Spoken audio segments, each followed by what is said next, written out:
ऐसे ही कई दिन बीतते गए। फिर तलशाजी भुआजी ऊंट और बकरियां लेकर गुजरात चले गए। वहां पर बकरियां और ऊंट चराते थे। फिर एक दिन इनका ऊंट इस दुनिया को छोड़कर चला गया। फिर इनके भाई बकरियां चराते थे। फिर तलशाजी भुआजी की शादी हो गई। मगर फिर भी तलशाजी भुआजी बकरियां चराते थे।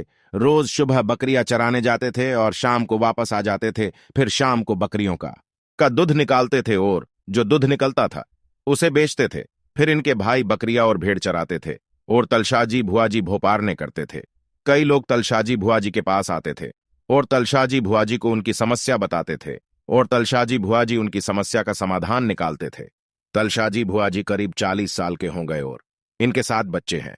3 लड़के और 4 लड़कियां। 3 लड़कों का नाम, एक का नाम मेवाराम, एक का नाम चेलाराम और एक उमेश कुमार। फिर इनका बड़े बेटे की शादी हो गई और ऐसे ही एक दिन तलशाजी भुआजी की मां इस दुनिया को छोड़कर चली गई। फिर कई दिन बाद इनका बड़ा बेटा अहमदाबाद काम पे चला गया। ऐसे ही इनके दूसरे बेटे की भी शादी हो गई। फिर 2-3 साल के बाद तलशाजी भुआजी राजस्थान में आ गए।